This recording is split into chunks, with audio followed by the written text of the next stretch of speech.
For a great cup of joe, there's one thing you should know. Your morning brew can also be playful. Buff Boy Brewing guys make the temperature rise. And you surely feel naughty when you swallow our coffee. If you want some real heat, give your mouth a fine treat. You will want some more, rest assured. Buff Boy Brewing, you can't get enough of.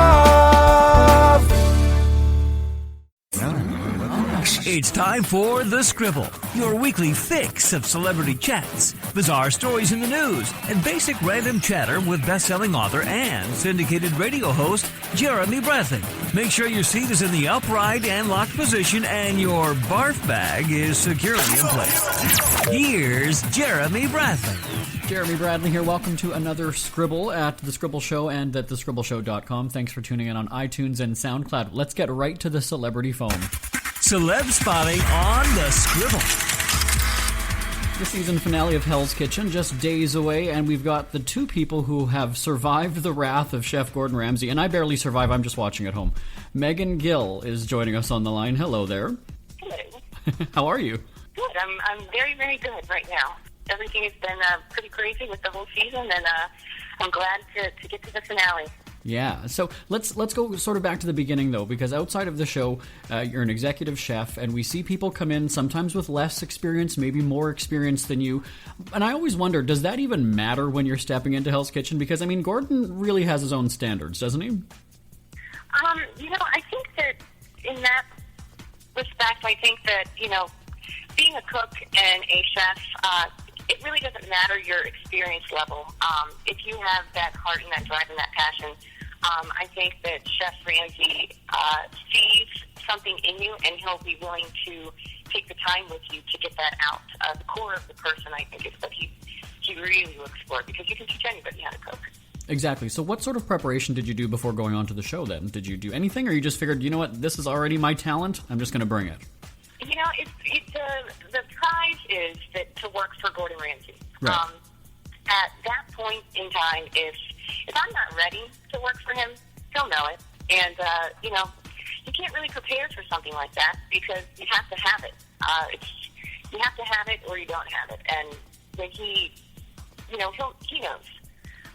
So preparing was not really, how do you prepare for going to go meet a Michelin star chef and, battle it out with, other chefs, contestants that are competitive, and you're living with them. How do you really prepare for that? It's almost impossible. Yeah. Well, so let's flip this around. I want you to brag about yourself then. You tell me, what made you think, I've got it, I can do this? I've been in this business a long time, and I feel like I've done well, and I have excelled in this business. And it was almost like maybe I didn't know that I had it. And I wanted to get that, confirmation. And who else better to get that confirmation from than Gordon Ramsay himself. And, I'm pretty headstrong and pretty stubborn. And I did it because I thought I was going to win. And, just like everybody else. And I think that's it. Yeah, so I mean, the show is, it's over and done already. So what's been your biggest takeaway? Is there any sort of, maybe it was a technique that you learned, or a new appreciation maybe for a dish or a certain ingredient now? What's your one takeaway? I don't think I can say one. I learned a couple new ingredients that I wasn't aware of, that I actually have on my menu now.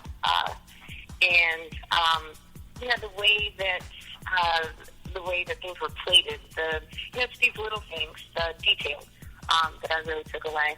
And the details, there's so many of them. So I just took the finesse, I guess, that he executes all the time. Okay, let me ask you about that, because there's some ingredients, as you were just saying. I've never even heard of them. I'm not a cook, though.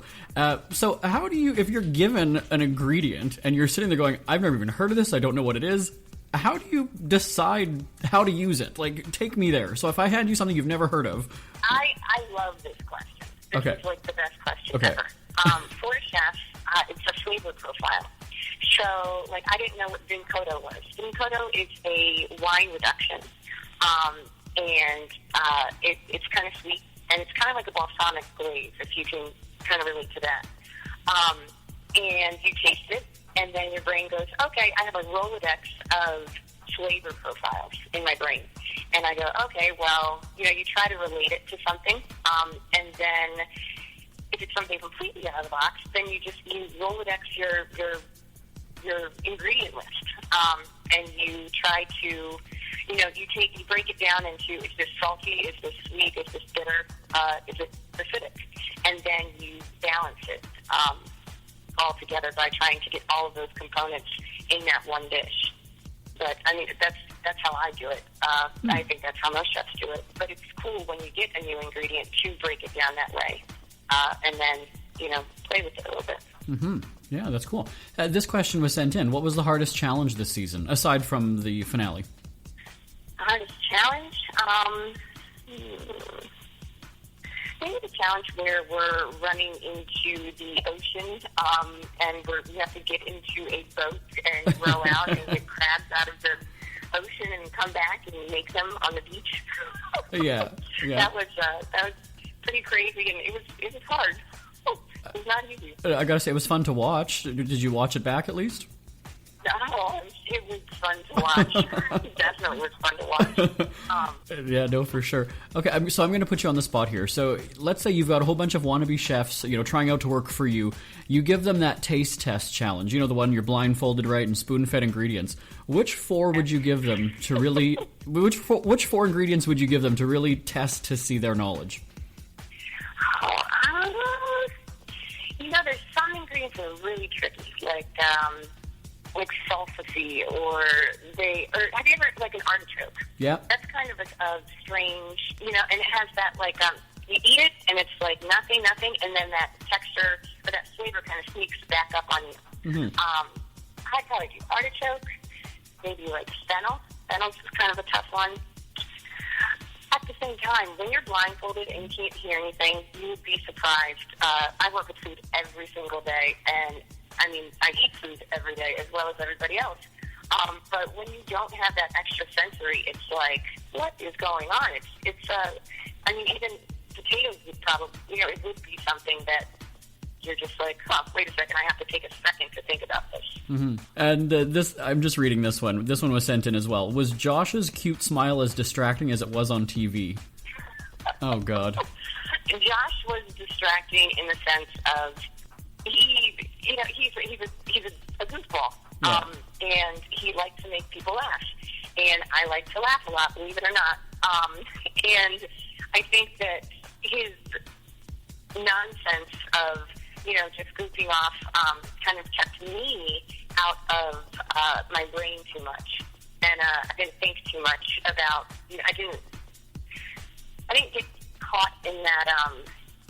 I'm so worried about what's going to happen next, because I was laughing at whatever was coming out of his mouth at that point in time. It was distracting in a great way, and it really helped me through the competition, actually. Okay, another question was sent in here. For all those aspiring chefs who want to go on Hell's Kitchen, what one piece of advice would you give them? And I want to add something to that. So what piece of advice would you give them for cooking and then for dealing with Chef Ramsay? So two-part question there. For cooking, learn how to cook scallops, risotto, Wellington. Risotto's like every day, yeah. Those are the obvious ones. At the same time, it's hard to prepare for something like that. And then I guess for chefs, just listen to everything that he says. When he is in that room, pay attention to everything he's doing. Because he's not just asking for food. He is an example of what a successful person in this business is. Finally, about Chef, then, if you could describe him in one word, what would that word be? Brilliant. Brilliant. Okay, let's spin this one more. Okay, one more quick question. If you were to describe him as an ingredient, what ingredient would he be? If I was maybe a crab. I have a hard shell. I have pinchers, but on the inside, I'm sweet.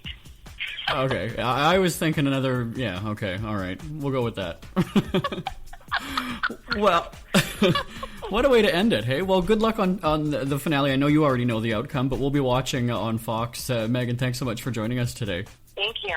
Are you tired of commuting to a job that makes someone else rich? Working harder than ever, but getting nowhere? Do you hate spending hundreds of dollars every week on daycare? Having someone else raise your children? With our opportunities, you can start earning money as soon as next week. You get to be the boss, work from home, and live a happier life. At Be the Boss Network, you'll find hundreds of work-from-home opportunities that you can literally start today and be earning money as soon as next week. Go to freedom41.com and start earning money as soon as next week. You get to be the boss. Get out of the rat race. Work from home. Go to freedom41.com right now and change your life today. That's freedom41.com. Go to freedom41.com and start earning money as soon as next week. You be the boss. Go to freedom41.com. Celeb spotting on the Scribble. Continuing on our Hell's Kitchen finale chatter, and you know what? I'm already getting hungry. I am. We just heard from Megan, and now the competition joining us on the line. T is in the house. Well, T is on the phone. Hey, T, how's it going? Hey, it's going fantastic. Good. I appreciate you joining us. I know you were just saying during the break that you're actually doing dinner service right now as we're talking, so I appreciate that. Yeah, it's Thursday night. We're actually getting slammed right now. Oh, wow. All right, so let's go back to the very beginning of Hell's Kitchen. You're standing there on day one. You're looking around the room at others. Naturally, you're sizing them up, right? So what were you thinking? Who did you think wouldn't stand a chance? Well, my first thought was Sarah. I was looking at her and I was like, I don't know about this girl, but I was really apprehensive about Millie. Millie was just because he's so tall and he's big, and then he has a tattoo on the side of his head that says King of Chefs. I was like, man, that might be my biggest competition right there. So who surprised you the most then as the competition went on? Definitely Michelle. Michelle was like the most surprising, because she's younger, but she has a lot of fight in her, and she knows good food, and she has an awesome palate. She kept me on my toes this entire competition. Let's talk about your signature dish, coffee crusted flank steak, right? Yep. Okay, so I'll admit I'm not a huge foodie, but I would never have thought of that pairing. So where did you come up with that? Okay, so I'm a huge fan of tiramisu. I love the combination together. Yeah. And so I wanted to do a savory version of that. And coffee is actually a tenderizer because flakes are pretty tough cut of meat. And knowing the time restriction, 45 minutes, I needed to execute, still make my sauces and get my starch and my veg together. So I went with parsnips because they're sweeter and almost like a mashed potato. And if executed right, it would be perfect. So the coffee on the steak gave it that it's not like overpowering, gave it just that rustic, spicy taste. And then I had the sweet parsnip and it was creamy. And then I just rounded it out with some garlic spinach and I did a red wine jelly. We had this question sent in. If you could be business partners and open a restaurant with a fellow contestant, who would it be? I would definitely have to go with Megan. Megan is just, Megan is very well-rounded, and she's smart, and she knows how to deal with people in the kitchen, even though everyone's like she doesn't know how to talk to people. But, there's a kitchen chef, and then there's a chef outside of a kitchen, but I would definitely open the restaurant with Megan. I'm good with the numbers, and I'm good with food, and she's excellent with food. And I think, she will get the staff motivated and know how to work together. So I would definitely go with Megan. Okay, so it's a competition. We've got I love a good trash talking, so let's just have some fun here. So what makes you a better chef than Megan? Come on, I know you love doing it too. What are her weakest qualities? I think Megan's smart, but I think I have a little bit more passion than her. I haven't been in the industry, the cooking part of it, as long as she has. But I'm still hungry. I just became an executive chef, and she's been one for a while. But I'm hungry. I'm thirsty. The fire is still in my eyes. It's beating in my veins. So it's just that passion. You can be taught technique, but I think I have more passion than her. And you're also saying that she's too old, is what I hear. We're like the same Let's talk about Chef Ramsay, though. You know, is Gordon as scary as he seems? And really, does he swear that much off camera? Chef Ramsay is very passionate. He's not scary at all. There's nothing intimidating about a chef. You know, it's the right way and the wrong way to do things, and, you know, you always want to do things the right way. But he has his personality, and, you know, he coaxes through it with the swearing.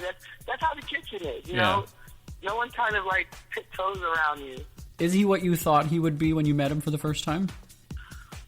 When I met Chef Ramsay for the very first time, I was like, wow, he's, like, really tall and really lean, and I thought I was going home because I'm definitely afraid of heights, and he wanted us to jump off that bridge to prove our commitment. I'm committed, but not if death is involved, so I really thought that I was going home. I'm telling you, had we had to jump off that ledge, we're probably having a different conversation right now. We see sometimes during the competition that the contestants will come up against him, and maybe it's just the heat of the moment in the kitchen. Is there any piece of advice that he gave you or criticism that you actually disagreed with and still think you're right?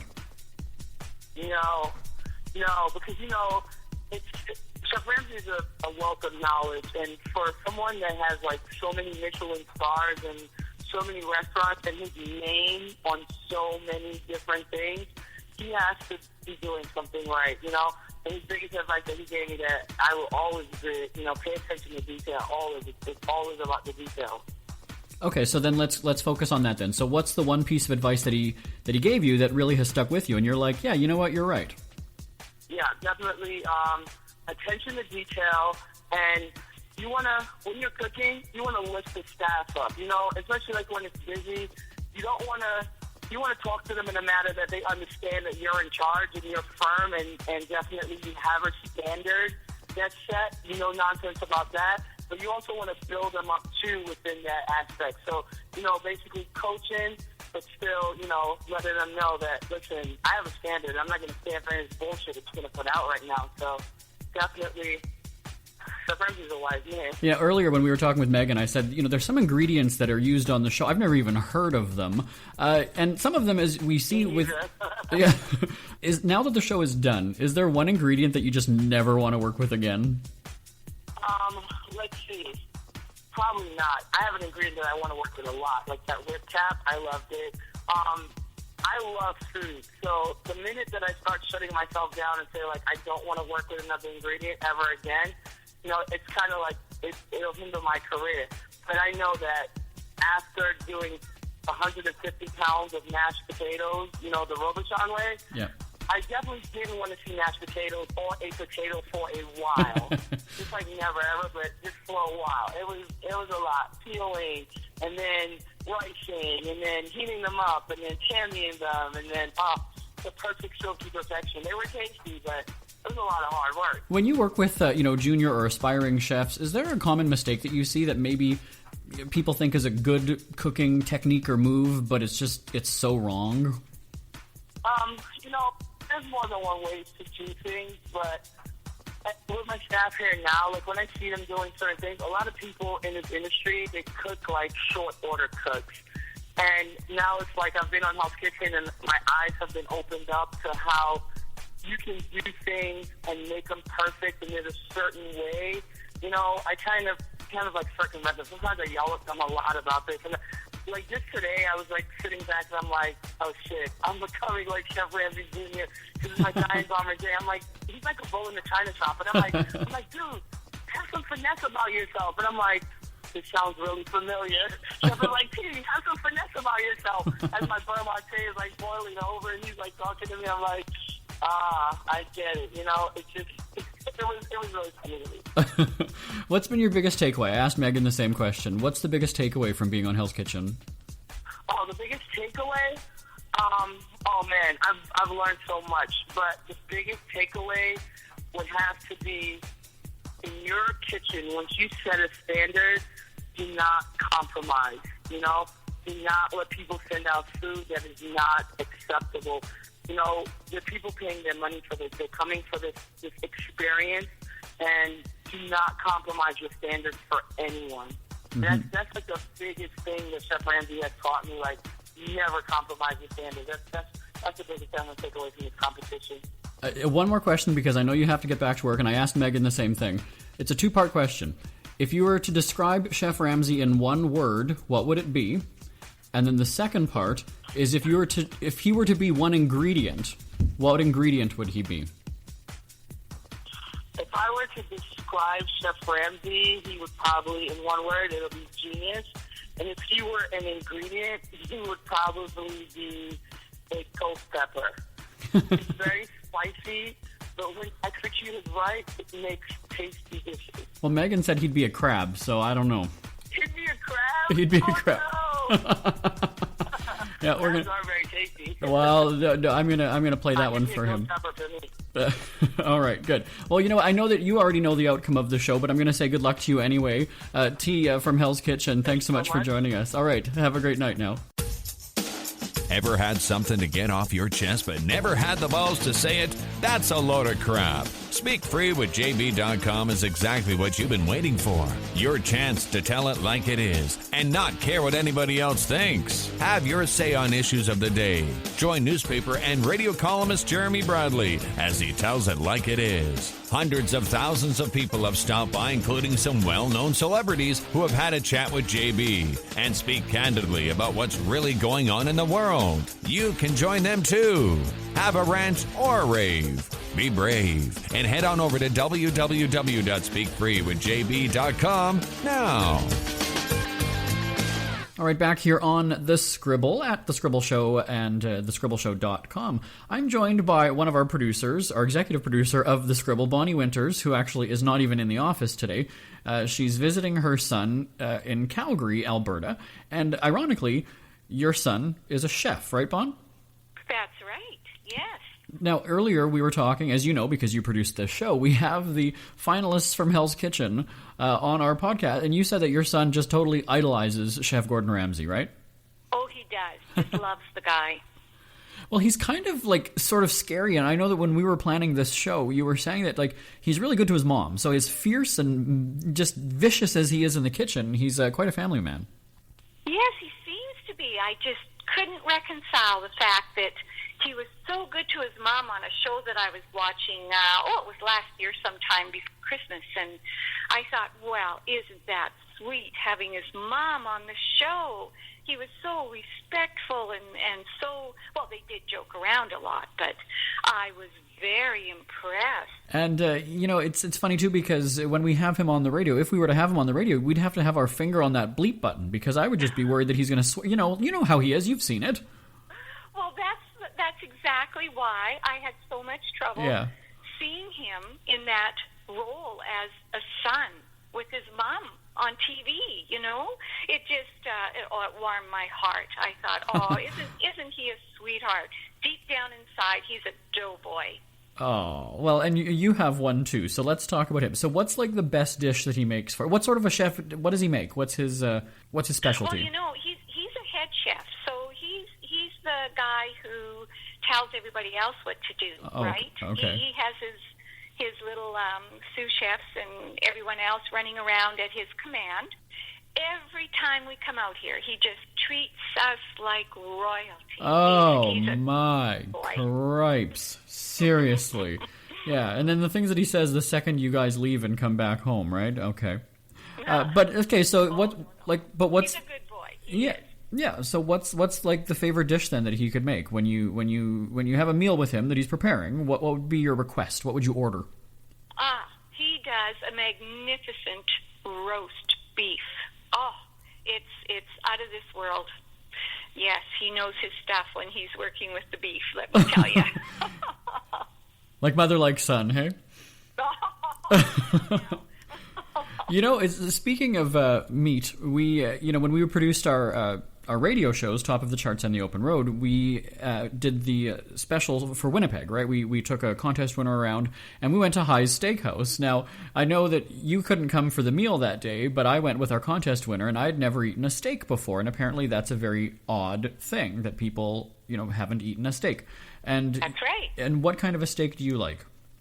Oh, I love the filet mignon. Is that what I had? What did I have? I think that is what you had. Okay, yeah. I don't even remember. But it's interesting, I think what's funny... That's the one it just cuts like hot knife through butter. It did. It was a very good. And again, our friends at High Steakhouse had an awesome dinner there for us. So what one food did you try in your life that you thought you wouldn't like, but then you actually did like it? Calamari. Okay. And what were you expecting it to be like? Oh, I was expecting it to be more fishy, but it's not really fishy. And of course, I had the nice deep fried calamari and breaded, and I mean it was just not what I expected at all. We go from breaded and deep fried to the Great Weight Loss Challenge that we should tell people about that we had on our shows. Oh, are we going to go there? People don't realize Bon and I have worked together for about it's almost 8 years, I guess, because you came around in our second year. So 7 years you've been on our show. And we started doing this challenge where you were on a quest to lose 100 pounds. And what you had... It wasn't that much. Okay, so 85 pounds she was wanting to lose. And it wasn't that much either. Now, come on, let's be realistic. Then you tell us the story. You wanted to lose 75 pounds, and it spanned over how long of a period of time? Well, I decided no more diets, no more of that yo-yo up and down. So I decided to do a total lifestyle change. So it took me 6 years, but 7. I did lose the weight. Everything I wanted to lose, I lost it, and more. In the final, and you know what? For the sake of this, I'm going to run long if we have to. But do you remember that first time when you decided that we were going to do this, and we went to that store? I'm not going to name the store, and you saw the English muffins. And I've got to tell everybody this story. Absolute truth is that we had our fitness consultant, Jeannie Frand, one of our staffers here. She analyzes labels and just really makes food not fun. And you were gripping these English muffins, and you wanted to get them. And the look on your face, and I just remember hearing you say, "But I like them," and she almost had to pry them out of your hand. Do you remember that moment? I'm not making a story here. That actually happened. Oh, absolutely. I do remember that moment very well. Yeah. Did you think though that obviously I'm ashamed to say it, but I do. Oh, and then when I brought in the cake, and then I brought in the M&Ms, I really did help you along. Well, see, that's why it took me a while to get this thing off the ground. You were sabotaging it from day one. Okay, people have not seen the layout of our office. Bonnie's office is 2 doors down from mine, and there is a lock on the drawer, but I don't lock it. There is nothing saying, "Bonnie, come into my office, go into the drawer, eat all the chocolate, have the Hershey Kisses," and all that. Let's be clear on this one. There were times when I waved them in front of you, but you come into my office and you just were taking them. Listen here, Jason. You know darn well you sashayed down that hall and you just wafted that cake in front of me and that bowl of M&Ms. You did that on purpose. Very quickly, though, about the cake, because, again, another true story. We were leaving a restaurant. We were coming back from lunch, and you had a cake craving. You know where I'm going with this story. You remember this one? I know where you're going. Okay, then you finish. Let's see how well you get the details put together. I remember this perfectly, that you were craving cake. We happened to be passing a store that sells this world-famous cake, and it was a new kind of product that they had. Not cake, but sort of, I guess, mini cake, so I don't know what you'd call it. But it didn't have the signature cookie bottom that you were expecting. And you called the bakery and you complained. I did.